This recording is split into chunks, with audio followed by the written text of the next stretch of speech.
What's up, everyone? Welcome to episode number 386 of the Action Movie Guys podcast. I'm your host, Nate, and my co-host is Alex Figueroa. And on this episode, we are continuing on with our action movies with one-word titles. This was a way for me to just pick some random movies, I'll be honest with you, because, picking a theme every month, it's great. But sometimes will we ever watch some of these movies? I don't know. Let's just go with one-word titles. So far, we watched Swordfish. That was pretty good. We watched Upgrade. That was pretty good. And now this week, we're watching a little movie from 2008 directed by Doug Liman, who did, of course, Mr. and Mrs. Smith, Edge of Tomorrow, Bourne Identity, and now Jumper. So we're going to be doing a little Jumper from 2008. Now, before we do, Alex, had you ever seen this movie, heard of this movie? What was your experience?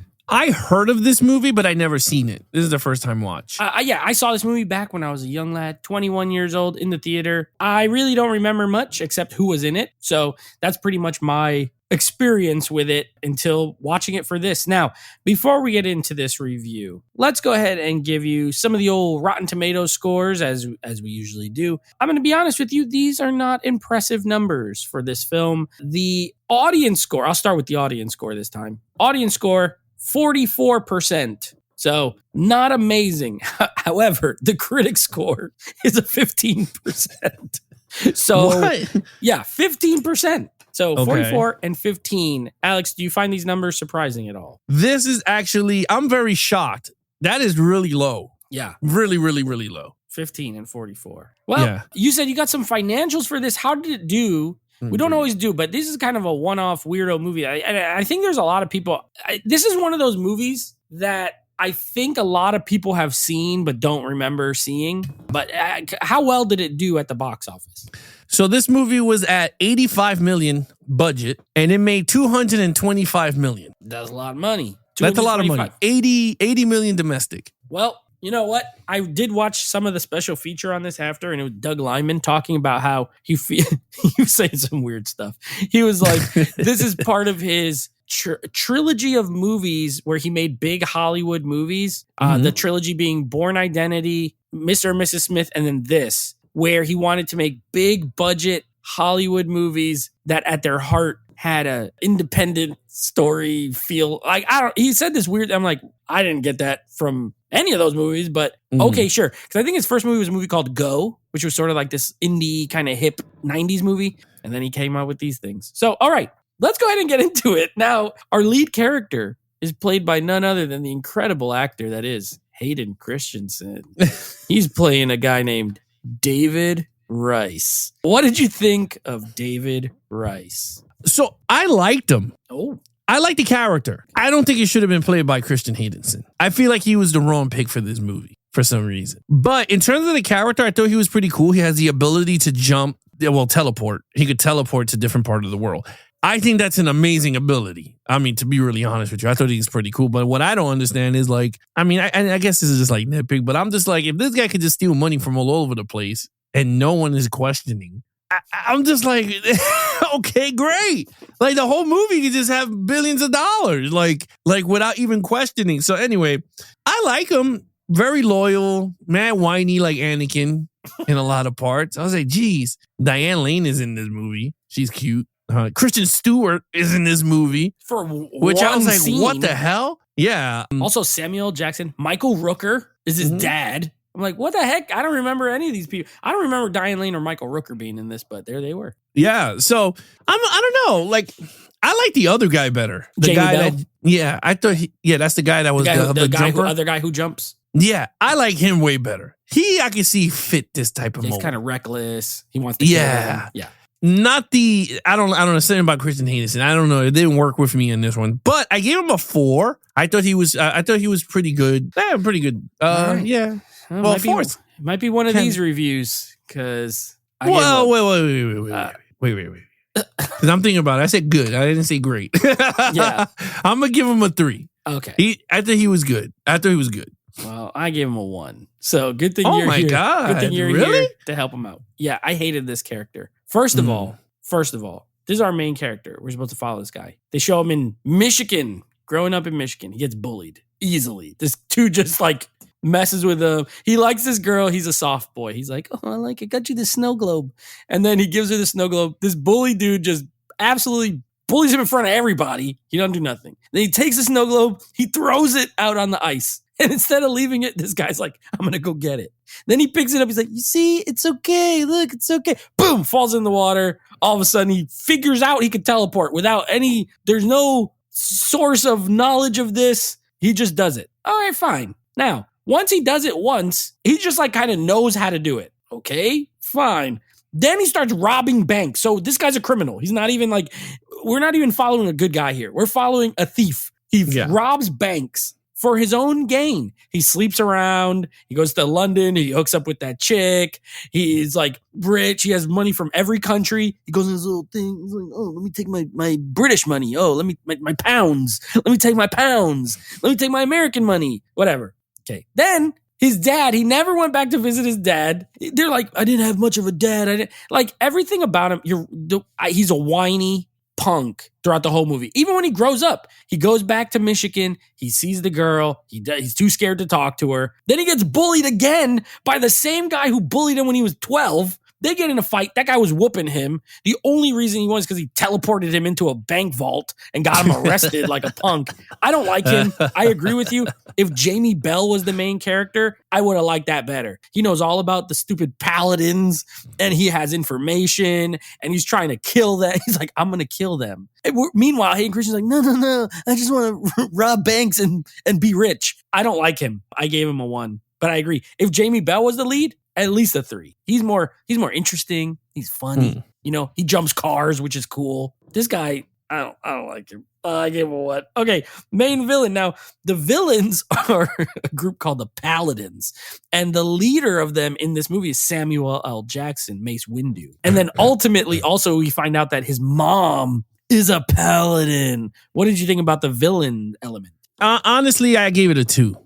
And I'm not basing it off of Samuel L. Jackson because Samuel L. Jackson was really good in the movie. Diane Lane was really good in 2 parts of the fucking movie. So other than that, I'm giving it a 2 for the organization because honestly, I don't know what the hell I was watching in terms of the paddling because the guy is explaining it and I'm just like, you didn't even start the movie off with at least a battle or who these people are. Give me some type of context of what is going on here. It's just a guy that could teleport, and then all of a sudden you find out halfway through a movie is like, there's a secret organization that is out to kill all these jumpers. What? Like, where is this coming from? Like, the whole freaking 45 minutes, this guy's bouncing all over the world, having sex with random women, taking money, and teleporting his apartment for a remote control where he could just walk to it. I'm just like, this is so... Don't get me started on that. So I'm just like, this is so dumb. Like, now all of a sudden there's a secret organization that's out to kill you and it's been around for generations. Whatever, dude. Like, that is so dumb. And then you have Diane Lane, who's the mother of this kid. And what motherly love that she says, I'm going to give you a head start and I love you. Bitch, no. Why did you leave me? Like, well, what the hell is going on? Like, you know what I'm saying? Like, you gave birth to me. You broke out when I was 5. I come to your house. There's my sister now. Like, now there's a sister. There goes my stepsister. Like, explain to me. Oh, no, I'm going to give you a head start. And that's because I love you. Like, Mom, you ain't gonna catch me. Let's get crazy now. Like, I would have been like, I didn't like it at all in terms of that. I gave it a 2 for decent because I did like all their weapons and all that stuff. So I gave it a extra point for the weapons because it was gonna be a 1. But the weapons were cool. But other than that, yeah, I gave it a 1. I mean, they're a 2. Electric. They're electric sticks. Yeah, the electric sticks and electric cords. All right. I agree with everything you said. I just hated it more than you. So I gave it a 1. Oh my God, I already know where we go with this. I gave movie. it a 1. I'm surprised. I was like, I don't remember this movie. Like I said, I saw it in the theater and I remember thinking it was okay because I bought this on Blu-ray. Now, this was an early Blu-ray. I think it maybe came out in like 2009. Like Blu-ray came out in 2008. So this movie was like an early Blu-ray. So I've had this crap sitting on my shelf for 15 years almost. And I never put it back in. And you're right. What are these guys? They do not explain anything about them. They just exist.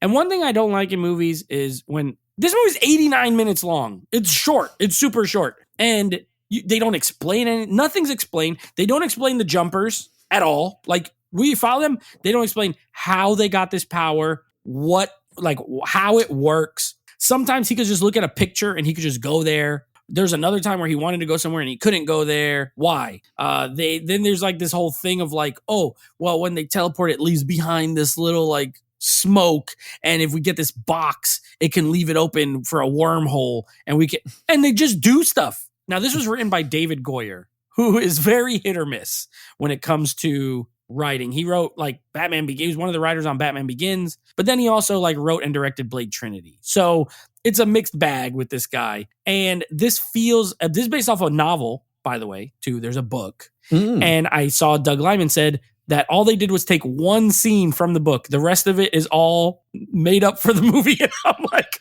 it feels like it, because what is going on? They don't explain these Paladin people. I don't know who they are. I don't know what kind of organization they are. I don't know how they have all these gadgets. How do they make any money? Samuel Jackson has fake badges for everything. He's NSA, FBI, whoever he wants to be. What are they? Where did they get the funds for this? And why do they hate people who jump so much? They make it like, he's like, only God should have this power. He says that line twice, by the way. So like, if you didn't get it the first time, only God should have the power to be everywhere, not you.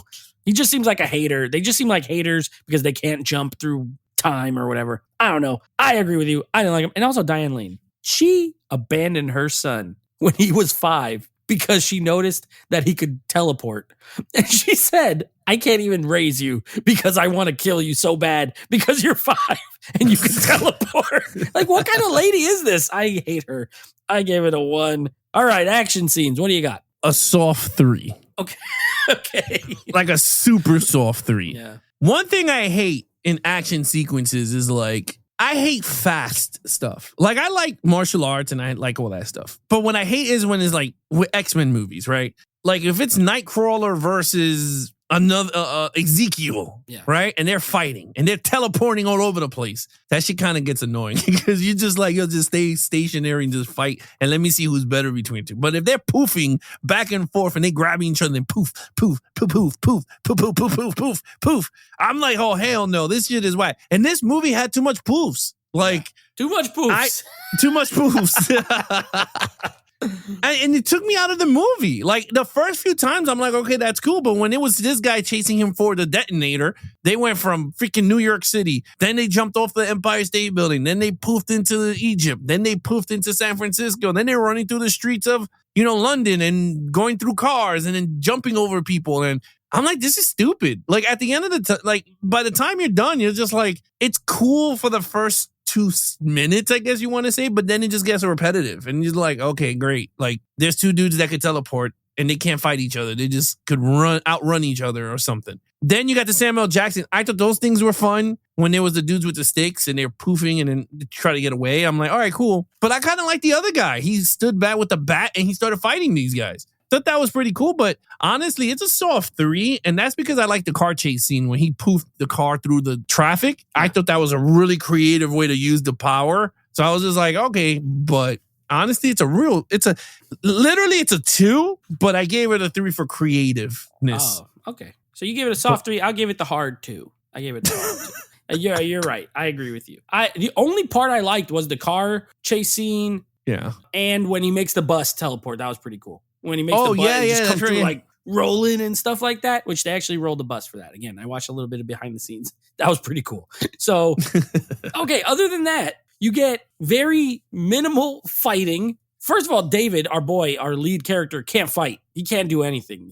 All he could do is escape and hope for the best. So he sucks. Jamie Bell's cool. Samuel Jackson's he's cool. I did like when he jumps off, when they're in the apartment, he jumps off the thing and lands on the couch with the stick. He's coming after him. Pretty good. You have the Roman Coliseum scene. It's okay. I will say, Doug Liman, he's made a number of movies I really like. He knows how to shoot. He knows how to shoot action, even though I wouldn't say he's a pure action director, but he knows how to shoot action scenes. So nothing looks like horrific here. It's just the concept. I agree with you 1,000,000%. If all you're doing is teleporting everywhere, it's not cool after the first couple of minutes. It's like, okay, well, if you get in big trouble, just teleport. And then when they can't, like when they're tied up in the electrical. They're useless. They can't fight.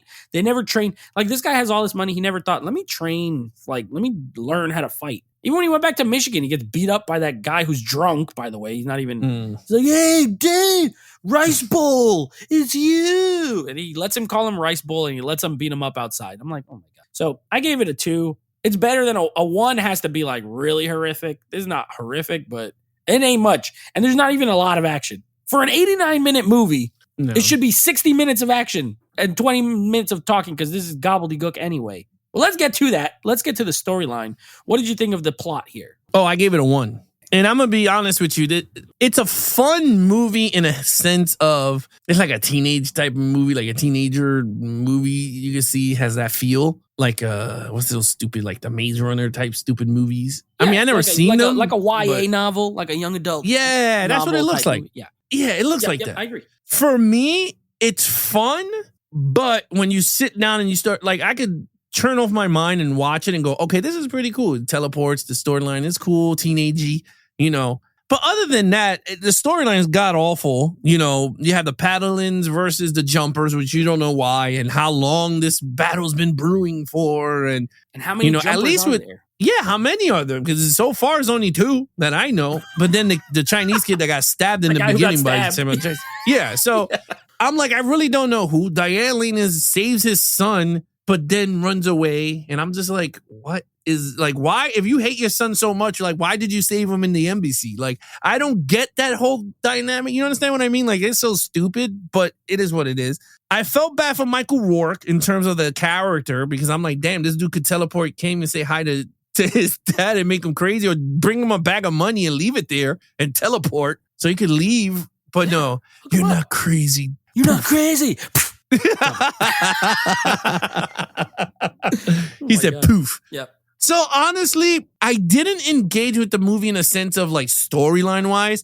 I thought it was a fun sci-fi movie, I guess you could say, but you could turn your mind off. Like, I didn't give a shit about the storyline. Whereas like Underworld, right? Because you had beef with this through all 5 or 7 Underworlds with the whole, hi, I'm Selena, and Vikings and vampires been fighting for thousands of years. Like, every movie started with that. But at least we knew for thousands of years vampires are fighting Lycan. That's true. In every movie. That's some light world building. Yes. Yeah. This one, we don't know how long these people have been going for. And I didn't even know there was a thing called the Paddlins in this world of movies. So, yeah, I give it a 1. Just by poor communication to the audience. That's the 1 for. Yeah, this movie has horrific writing. I don't know who thought to write some of this stuff. Well, clearly David Goyer. Also, Simon Kinberg. Simon Kinberg is a producer on this, by the way. He wrote like some of the X-Men movies, like some of the good ones. So, I don't know what's going on here. I don't know what kind of crack they were doing.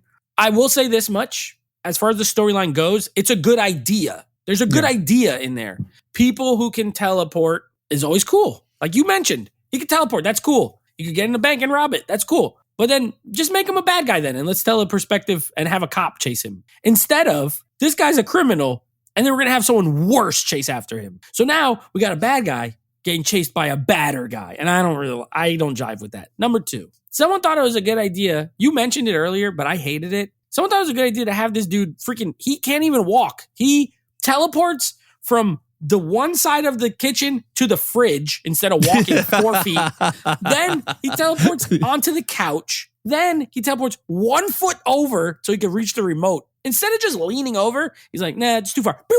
Let me teleport to it. Then he doesn't know how to open a door, and this is a line of dialogue. He tells Samuel Jackson to leave. He goes to open the door, and he has a hard time opening the door. And Samuel Jackson is like, oh, you're doing too much jumping. You don't remember how to open a door. And I nearly turned it off right there. Like, wait a second. You're telling me this guy teleports so much he doesn't know how to open a door anymore? Like, doors are now too confusing for him. He's like, if I can't teleport past it, I can't open it. It pissed me off so bad. Then this dude, it's shown once, right, with the girl from London, but it's got to be implied. This dude be hooking up with everybody. Yeah. And then he sees the girl, who, by the way, no, I'm going to sound like a jerk here, but Rachel Bilson ain't that hot for him to be like, I've loved you since we were 5 or whatever he says, like 5 years old. Yeah. And I'm like, stop. You're hooking up with all these hot chicks. You're rich. Stop with the little bartender girl from Michigan. Get out of here. Then she's like instantly in love. Like, It's like, this dude been gone for 8 years and they're just like in love. Like, nope, yep, we went to middle school. You got bullied like a little punk and then you disappeared, but I still love you. Stop it. Then she gets mad at him because he leaves her at the airport in Rome. Then she's like, take me home. No, I want to go home. After all this crazy stuff, he does. And then she's like, I forgive you. I still love you. Let's teleport some more. Everything about this movie made me mad the whole time. I gave it a 1. I want to give it a 0. I gave it a 1. Well, okay, overall, what did you give it? Okay, so overall, I gave it a 3 for it's a unique story. I mean, I guess it's a novel, whatever, they didn't use it, right? But I gave it a 3 in terms of like, I enjoyed it for what it was. But at the end of everything, is it a good, great movie? No. It's just one of those watchable crap movies that you could just put on because it still has some fun elements. I'm not saying it's super horrible, but when you sit back and you start to dissect it, yeah, it's a bad movie. It's a very bad movie. But I enjoyed some of the stuff I did enjoy. But one thing that me and my wife came out with watching this movie is what's the ramifications of jumping? Because he's poofing all over the place. And I'm like, well, it's not like the Flash. The Flash uses so much energy. He has to consume so much food. You know what I mean? Because his metabolism is like through the roof. He has to eat like 10 pies just to be normal. Yeah. Like, what happens to him? He's poofing everywhere. And I'm like, he has no flaw, no weakness. He could just continue poofing at will. And I'm like, that to me took me out of the movie because every power has to have a weakness, right? Because if that's the case, then I could just poof all over the place. And I'm like, all right, you know what? I'm going to go to Afghanistan. Poof. Oh, I'm going to go to Brazil. Poof. I'm going to go to Rocky Rio. Poof. And I'm just like, that's why. Where the Flash could run everywhere. But he knows if I'm going to use X amount of energy, I got to consume all that stucker back. And he has to eat. So I didn't like that in that sense of power. I'm just like, okay, cool. So he could poof, but there's no draw or nothing. And I agree with you. The villains is so weak here. They should have did it like Catch Me If You Can, where it's like a secret branch in the FBI that is under this is a phenomenon that's happening and they're trying to find out why or who is stealing all this stuff and how is this person getting from one end of the world at the other end of the world in X amount of time. You understand what I mean? Yeah, and then and you can have fun with that too, because you can have a quirky group of nerds that are funny that they're like, oh my God, this is amazing. He went from here, and then you got the main guy, like a Tom Hanks character, like, don't applaud the guy. Like, he's still a bad guy. But, right. You know, you understand what I mean? Like, yeah. You could do so much of that. Then you could have the mom under that FBI thing. Like, you know what? She's part of the thing. Like, she knows what's going on, but she can't say nothing. So I do agree with you with that. I gave it a 3. Like I said, I gave it a 3. I thought it was watchable crap at the end of the. Yeah, for a movie like that to work, you have to have a likable lead. They could be doing bad stuff, like Leonardo DiCaprio in Catch Me If You Can. He's doing criminal activity, but he's you kind of like him. You know what I mean? Like, he got charisma. You're like, okay, this guy's bad, but at least he's fun. Hayden Christensen does not have. First of all, you don't have the charisma to pull it off. Jamie Bell did. Remember, he's like playing video games. It was kind of funny. He's like quirky. Yeah. This guy literally just walks around and is rich and does nothing. He's no personality at all. And he just steals. So I'm like, I don't really like him. Now, I gave this movie a 1 and I hated it. And, you know, like I said, I liked it when I was younger. And I agree with you in that this seems like it was meant for a younger audience. And maybe that's why I liked it when it came out. Again, I was 21, you know, I went to the theater. I was like, that movie's pretty good. I will say, it looks good. It's well shot. They shot on location at a lot of places, so that was cool. Like, they went to London. They went to Michigan. That ain't that great, but they still went there. They shot, you know, like you get the deserts. You get a lot of different locales, which was cool. But at times it feels like that's what they were doing. Like, let's make this movie where we could just go around the world and like film stuff. You know what I mean? It'll be fun. I'm sure it was a blast to make, but it's not a blast to watch for me. Too many questions, too much bad dialogue, too many corny characters. The girl, Rachel Bilson's horrible in this. Like, she's actually bad. Her acting is actually bad in this movie. I could not stand her. She was a TV actress. She was on the OC, if I remember correctly. So she's horrible. Jamie Bell, the best. Samuel Jackson was good. I liked him as the villain in this too. But he's reliable. Like, he may be in movies that aren't great, but he's always reliable in them. You know what I mean? And so some of the acting was okay. Some of the direction was okay. The script is where it totally flops for me. And I didn't like the main character, and that sucks when you watch a movie where you have a main guy who's just like, I don't like this guy. Yeah, I gave it a 1. So this was close to a 5 for me, but the action gave it 1 extra point. I have a 6 out of a 25 for my total points. What do you have? I have a 12. Not much. Not much.